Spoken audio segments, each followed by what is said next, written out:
Hello viewers, welcome to I school. তোমাদের সকলকে I স্কুলে স্বাগত জানাচ্ছি।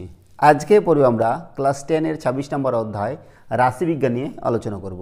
এর আগে আমরা এই বিষয়ের উপর বেশ কিছু ভিডিও তৈরি করেছি, যেখানে আমরা কোষে দেখি 26.1 এর সমস্ত অঙ্ক এবং কোষে দেখি 26.2 এর 1 থেকে 5 নম্বর অঙ্ক সমাধান করেছি। আজকে পরে আমরা 6 নম্বর অঙ্ক থেকে শুরু করব। তো তোমরা যারা এর আগে ভিডিওগুলি দেখোনি, প্লেলিস্টে গিয়ে সেই ভিডিওগুলি দেখে নাও, তাহলে তোমাদের আজকের পরিমাণগুলি বুঝতে অনেকটাই সুবিধা হবে। শুরু করছি আমরা 6 নম্বরটা। কি বলেছে যে নলের ব্যাসের দৈর্ঘ্যের, যেটা মিলিমিটারে দেওয়া আছে, পরিসংখ্যা বিভাজন ছক থেকে ব্যাসের দৈর্ঘ্যের মধ্যমা নির্ণয় করি। আমাদের ছক দেওয়া আছে যেখানে ব্যাসের দৈর্ঘ্য হচ্ছে মিলিমিটারে আর পরিসংখ্যা দেওয়া আছে, ঠিক আছে। এখান থেকে আমাদের কি করতে হবে? ব্যাসের দৈর্ঘ্যের মধ্যমা নির্ণয় করতে হবে। তো চলে যাচ্ছি আমরা 6 নম্বর। আমাদের কি করতে হবে?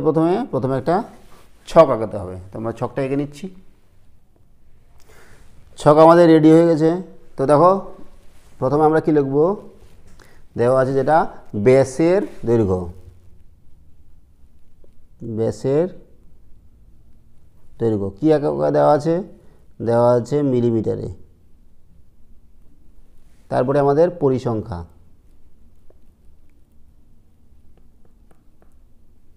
ঠিক আছে। তারপরে আমাদের বার করতে হবে কি? ক্রমযৌগিক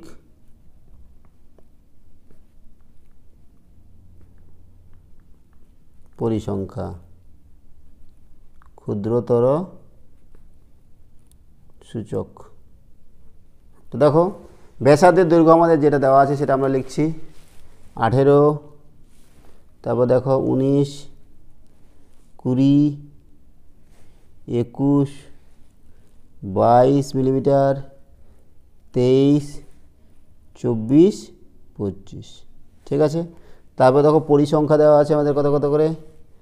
3, 4, 10, 15, 25, 13, 6, 4। এবার দেখো, এটাকে আমরা এক্স আই দ্বারা ডিনোট করি, এটাকে এফ আই দ্বারা ডিনোট করি, ঠিক আছে। ক্রমযৌগিক পরিসংখ্যা, তার মানে আমাদের পরিসংখ্যাগুলোকে ক্রমে মানে পর পরে যোগ করে বসাতে হবে। তাহলে দেখো প্রথমে কত আছে? 3। তারপরে দেখো এই দুটা যোগ করে 3 আর 4 যোগ করে 7।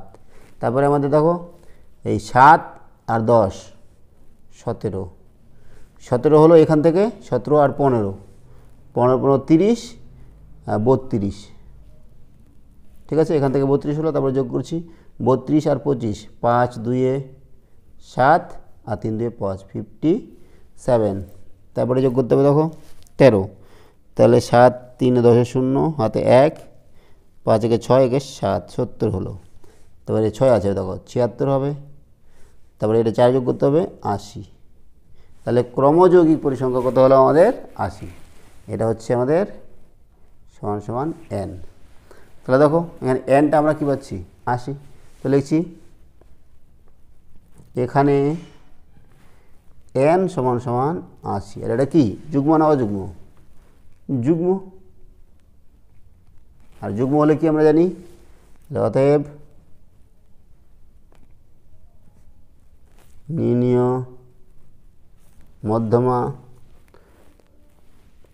সমান সমান, মধ্যমা কত হচ্ছে বলো দেখি। তাহলে যদি এটা যুগ্ম হয় তাহলে আমাদের n/2 তম ও n/2 + 1 তম পদের বা পর্যবেক্ষণের পদের গড়, তাই না? পদের লিখলেও হবে বা পর্যবেক্ষণ লিখলেও হবে, ঠিক আছে। তো দেখো n কত? n হচ্ছে 80। তাহলে 80/2 তম ও 80/2 + 1 তম পদের গড়, ঠিক আছে। তাহলে 40 তম ও 40 + 1 41 তম পদের গড়, ঠিক আছে। এখানে পদের থেকে পর্যবেক্ষণ লেখাটা আমাদের বেশি ভালো হবে, যেহেতু পদ লিখে দিয়েছি তাহলে কাটাকাটি করছি না। তো দেখো 40তম পদ, 40তম পদ কোথায় আছে বলো দেখি?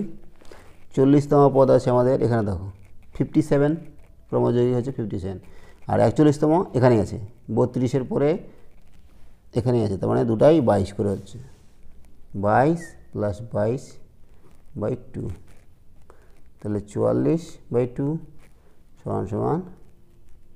22 মিলিমিটার। এটাই হচ্ছে নির্ণেয় মধ্যমা। ঠিক আছে, এই হলো আমাদের 6 নম্বরের সমাধান। চলে যাচ্ছি আমরা 7 নম্বরে।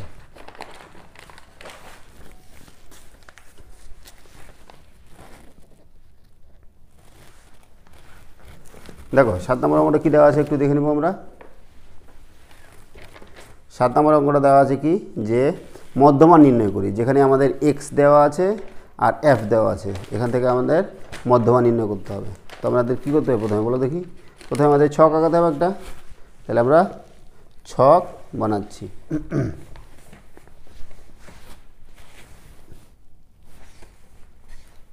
সাত নম্বরের ছক বানা, দেখো আমাদের ছক রেডি হয়ে গেছে। তো আমরা প্রথমে কী লিখবো? দেওয়া আছে আমাদের এক্স, তো এক্সই লিখছি, আর এখানে এফ দেওয়া আছে।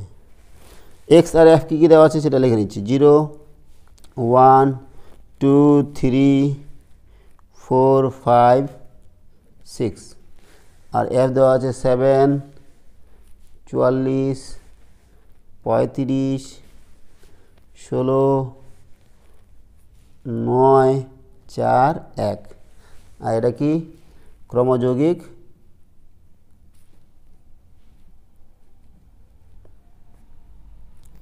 পরিসংখ্যা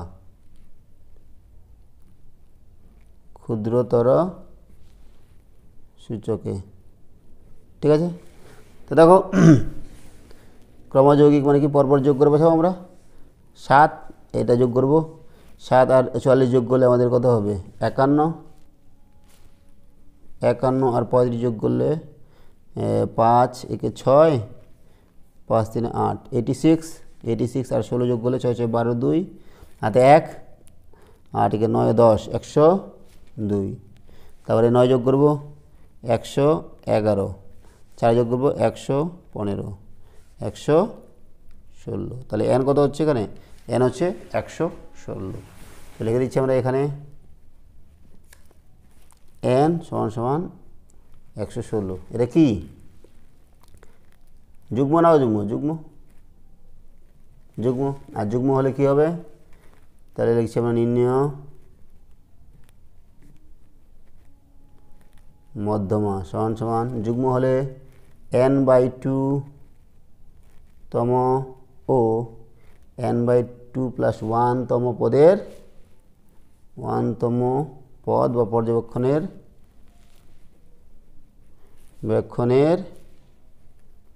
গড়। ঠিক আছে, তাহলে 116/2 তম ও 116/2 + 1 তম পর্যবেক্ষণের গড়। যদি ভাগ গড় কত হচ্ছে এটা বলো দেখি? 5 × 10, 16, 8, 58 তম ও 58 + 1 59 তম পদের পর্যবেক্ষণের গড়। ঠিক আছে, তাহলে 58 কোথায় আছে বলো দেখি? এখানে দেখো যোগ করলে 51, তারপর এখানে 86 পর্যন্ত, তাহলে 58 আর 59 দুটাই এখানে আছে, তাহলে এটা 2 + 2 / 2 হচ্ছে = 4/2 = 2। তাহলে 7 নম্বরের উত্তর হচ্ছে আমাদের 2। ঠিক আছে, এবার চলে যাচ্ছি আমরা 8 নম্বর অঙ্কে। দেখো 8 নম্বর অঙ্কটা কী আছে একটু দেখে নেব আমরা। 8 নম্বর অঙ্ক দেওয়া আছে কি, যে আমাদের 40 জন শিক্ষার্থীর প্রতি সপ্তাহে টিফিন খরচের টাকায় পরিসংখ্যা হলো, টিফিন খরচ 35 থেকে 40 টাকা, শিক্ষার্থী হচ্ছে 3 জন, 40 থেকে 45 টাকা খরচা হয়, এরকম সংখ্যা আছে 5 জন, 45 থেকে 50 এরকম 6 জন শিক্ষার্থী আছে, বাকি এরকম দেওয়া আছে। তো দেখো এর আগের অঙ্কগুলোতে দেখো যে আমাদের এক্সের মান একটা নির্দিষ্ট ভ্যালু ছিল, এখানে দেখো এক্সের ভ্যালু বলে টিফিনের খরচ যেটা আছে এখানে একটা নির্দিষ্ট ভ্যালু দেওয়া নেই, একটা সীমানা দেওয়া আছে 35 থেকে 40, 40 থেকে 45, 45 থেকে 50, ঠিক আছে। তাহলে এই ধরনের অঙ্ক সমাধান করার জন্য আমাদের একটু আলাদা নিয়মে করতে হবে। তো সেটা কিভাবে করতে হবে সেটা আমরা অঙ্ক করব আর সাথে সাথে জানবো, ঠিক আছে। তা দেখো আমাদের যথারীতি কী করতে হবে, আমাদের ছক তৈরি করতে হবে। তা আমরা 8 নম্বর অঙ্কের ছক তৈরি করে দিচ্ছি। ছক আমাদের রেডি হয়ে গেছে, এবার লিখবো। আমাদের কী দেওয়া আছে বলো দেখি, যে টিফিন খরচ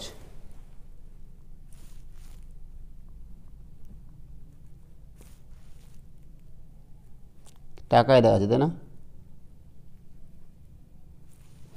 আর কি শিক্ষার্থী দেওয়া আছে,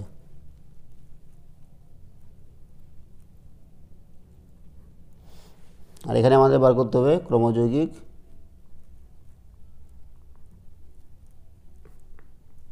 পরিসংখ্যা। কিসে? ক্ষুদ্রতর সূচকে, ঠিক আছে। তা দেখো টিফিন খরচ কী কী দেওয়া আছে, 35 থেকে 40 টাকা, 40 থেকে 45 টাকা, 45 থেকে 50, 50 থেকে 55, 55 থেকে 60, 60 থেকে 65, 65 থেকে 70। এরকম শিক্ষার্থীর সংখ্যা কত দেওয়া আছে, শিক্ষার্থী দেওয়া আছে 3, 5, 6, 9, 7, 8, 2। তো দেখো এটাকে আমরা XI দ্বারা ডিনোট করি, আর এটাকে FI দ্বারা।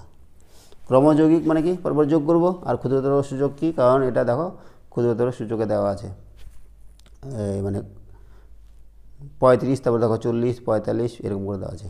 তো দেখো আমরা কী করছি, শিক্ষার্থীর 3, এদের যোগ করলে 5 3 8, তারপরে যোগ করছি 8 আর 6 কত হবে, 8 6 14, 14 আর 9 হচ্ছে আমাদের 9 4 13 3 হাতে 1 23, 23, 23 আর 7 যোগ করলে কত হবে 30, 30 আর 8 38, আর 38 2 40। তাহলে এখানে হচ্ছে আমাদের n, তাহলে এখানে n কত, n হচ্ছে আমাদের 40, ঠিক আছে। তো দেখো এখানে লিখছি আমরা, এখানে n সমান সমান 40। তাহলে n/2 বার করলে কত বলো দেখি, n/2 হচ্ছে 40/2 সমান সমান 20। তাহলে দেখো nটা আমাদের কি, nটা হচ্ছে যুগ্ম, তাই না? তাহলে যুগ্ম যদি হয় তাহলে আমাদের মধ্যমাটা কোথায় থাকবে, মধ্যমাটা হয় কি, যে n/2 আর n/2 + 1 তম পদের গড়। তার মানে n/2 কত 20, আর এখানে 21, 20তম পদ এবং 21তম পদের গড়ই হচ্ছে আমাদের কি, মধ্যমা। তো এবার দেখো 20তম পদ আর 21তম পদ কোথায় আছে, এখানে, কারণ এখানে যোগ করলে আমাদের 14 হচ্ছে, তারপর দেখো 23 পর্যন্ত আছে। তাহলে 20তম পদ এবং 21তম পদ আছে আমাদের এই শ্রেণীতে। এইবার দেখো এই শ্রেণীতে তাহলে আমাদের মধ্যমা হচ্ছে এটা, কিন্তু এখানে এক্সাক্ট মান দেওয়া নেই, 50 থেকে 55 দেওয়া আছে। এক্সাক্ট মান দেওয়া থাকলে আমরা মধ্যমা বার করে নিতাম। তাহলে মধ্যমাটা অবশ্যই 50 থেকে 55-র মধ্যে হবে। তাহলে এই যে 50 থেকে 55 এটা যে শ্রেণীটা আছে এটাকে বলা হয় মধ্যমা শ্রেণী, ঠিক আছে। তো আমরা লিখব n সমান সমান 40 আর n/2 সমান সমান কত 20। তাহলে 20 ও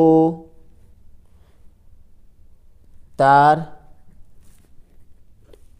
ঠিক পরবর্তী ক্রমযৌগিক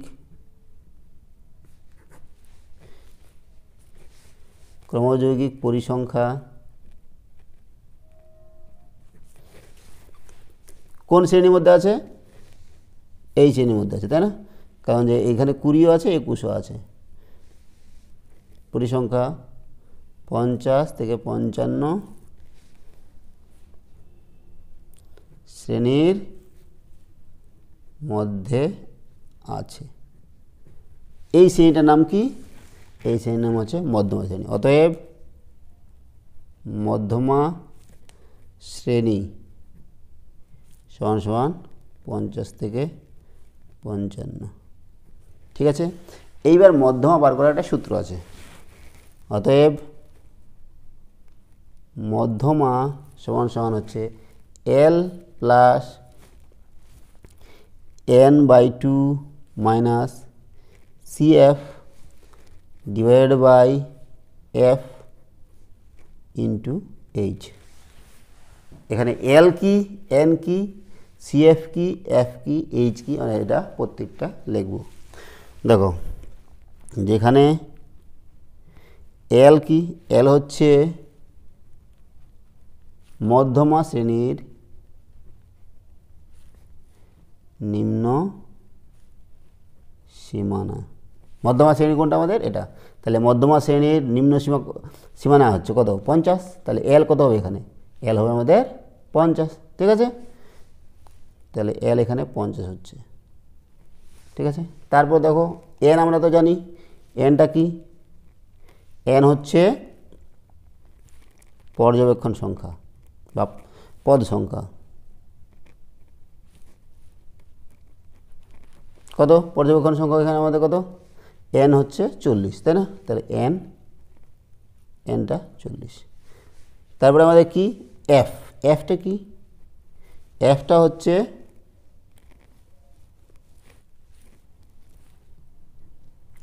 মধ্যমা শ্রেণীর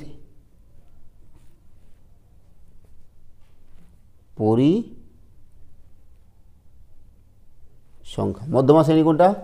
মধ্যমা শ্রেণী হচ্ছে আমাদের এটা 50 থেকে 55। এর পরিসংখ্যা কোনটা? 9। কত? 9। তাহলে এখানে হচ্ছে 9। আর CF কোনটা? CF হচ্ছে মধ্যমা শ্রেণীর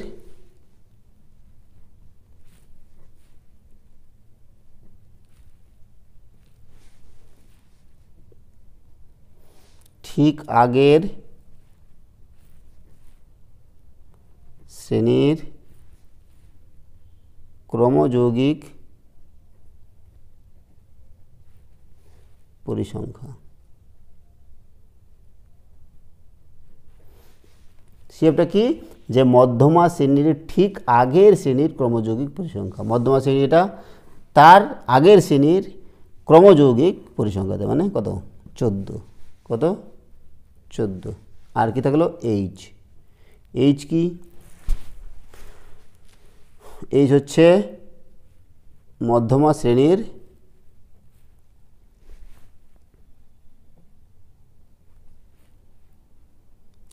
শ্রেণী দৈর্ঘ্য। মধ্যমা শ্রেণীর শ্রেণী দৈর্ঘ্য। মধ্যমা শ্রেণী দৈর্ঘ্য কত? কত আছে? শ্রেণী দৈর্ঘ্য বা শ্রেণী পার্থক্য 55 থেকে 50 বিয়োগ করলে আমাদের কত হয়? 5। তাহলে দেখো Lটা হচ্ছে 50, Nটা 40, Fটা হচ্ছে 9, আর CFটা হচ্ছে 14, আর Hটা হচ্ছে 5। তা আমরা এক এক করে বসাবো। L বসাচ্ছি কত? 50 প্লাস Nটা কত ছিল? N ছিল 40, 40 ডিভাইড বাই 2 মাইনাস CF কত? CF হচ্ছে 14 ডিভাইড বাই F কত? F 9 বার করলাম ইন্টু H কত? 5। ঠিক আছে, তাহলে 50 প্লাস এখানে কত হবে? 20 বিয়োগ 14 বাই 9 ইন্টু 5। তাহলে 50 যোগ এখানে কত হবে? 6 বাই 9 ইন্টু 5। তো আমরা কী করতে পারি? কাটাকাটি করতে পারি। 3 দুগুণে 6, 3 তিরিকে 9। তাহলে 50 প্লাস উপরে 5 দুগুণে 10, নিচে 3, তাই না? তাহলে 50 প্লাস 3 দিয়ে ভাগ করলে কত হবে? 3 দিয়ে ভাগ করলে 3 তিরিকে 9, দশমিক 1 আবার 10 হবে। 3 তিরিকে 9, 3 তিরিকে 9, এটা চলতে থাকবে, তাই না? তাহলে 2 ঘর পর্যন্ত নিব আমরা। তাহলে 50 প্লাস 3.333 প্রায় লিখে দেব।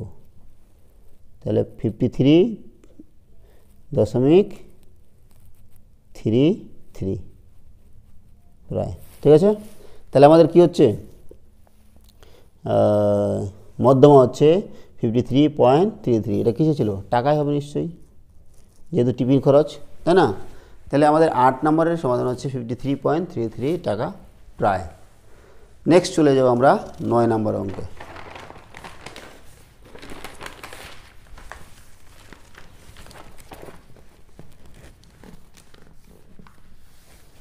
দেখো 9 নম্বর অঙ্কটা কী দেওয়া আছে,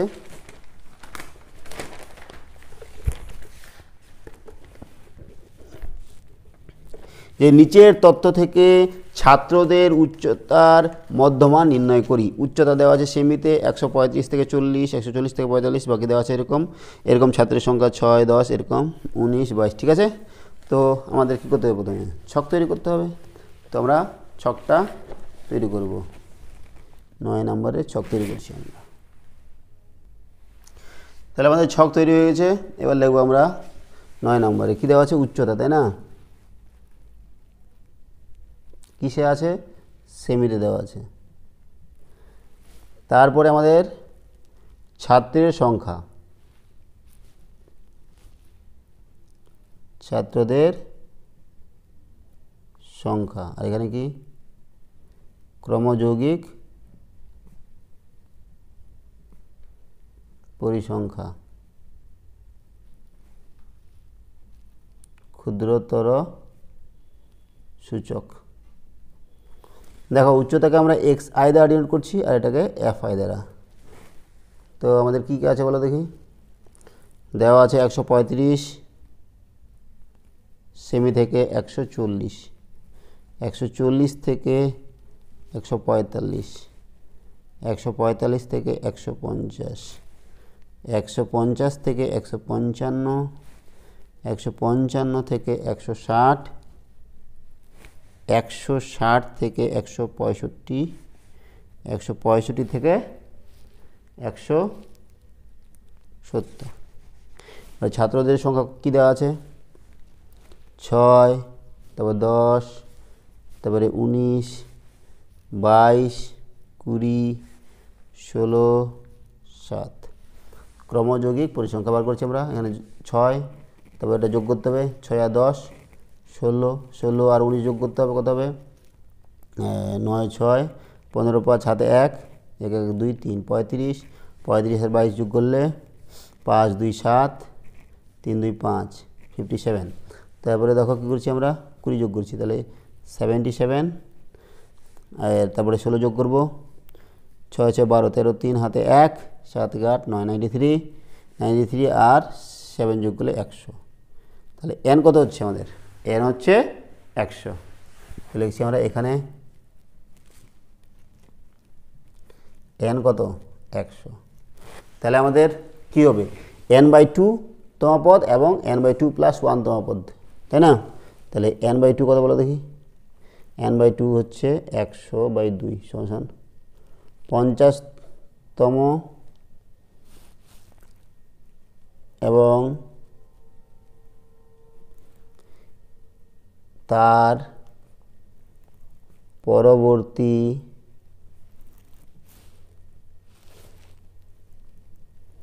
ক্রমযৌগিক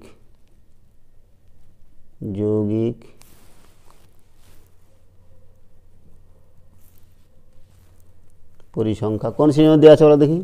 50 এবং তারপরে 51, তাহলে এইটা এই শ্রেণীর মধ্যে আছে, 150 থেকে 155। ঠিক আছে, তাহলে দেখো এই শ্রেণীর মধ্যেই আমাদের শ্রেণী মধ্যমা আছে। তাহলে এই শ্রেণীটাকে কী বলা হয়, শ্রেণী মধ্যমা। তাহলে অতএব মধ্যমা শ্রেণী কোনটা, 150 থেকে 155। তাহলে 150 আর 155 এর মাঝেই মধ্যমাটা আছে। তো মধ্যমাটা কত সেটা আমাদের বার করতে হবে। তাহলে অতএব নির্ণয় মধ্যমা সমান সমান কি, L + n/2 - CF/F × H, তাই না? তাই তো।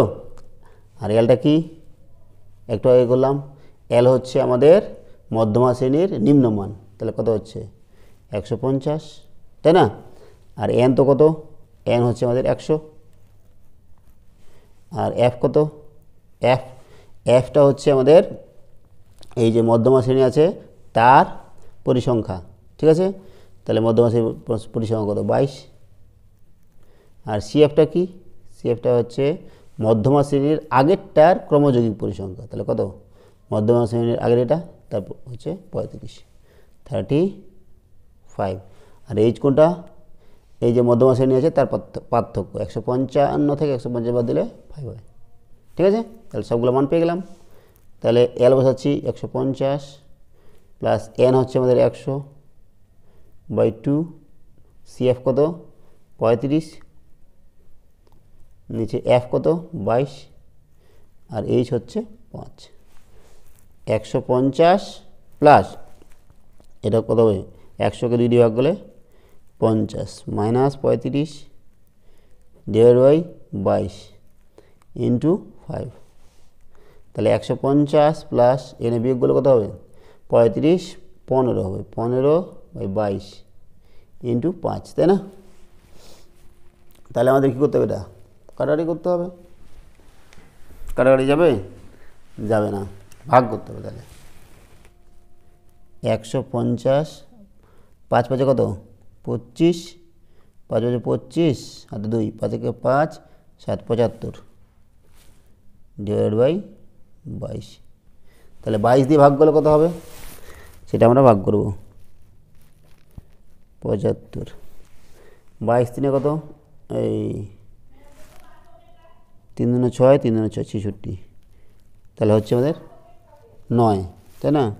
10.0, 4 4 2 8, 4 2 8, 88, 2 আবার 0 আসবে, ঠিক আছে। তাহলে 0 যদি আসে যাচ্ছে না, তাহলে 0 নিয়ে আবার একটা 0 নিতে হবে, 9 দিয়ে যাবে, 9 2 18, 8 হাতে 1, 9 2 18 হাতে 1, 9 2 18 19, আবার 2। তাহলে কত হচ্ছে 3 ঘর পর্যন্ত যদি নিই দশমিকের পরে 150 প্লাস 3.409, ঠিক আছে, এরকম চলতে থাকবে। তাহলে আমরা এটা 3 ঘর পর্যন্ত নিব না, এটা 2 ঘর পর্যন্ত নিব। 150 প্লাস 3.2 ঘর পর্যন্ত নিলে কী হবে বলো দেখি। তাহলে এটার পরে কত আছে 9 আছে, যেটা 5-এর বেশি, 5 বা 5-এর বেশি, তাহলে এটা আমাদের 1 বেড়ে যাবে, 4 1 প্রায় লিখে দিচ্ছি।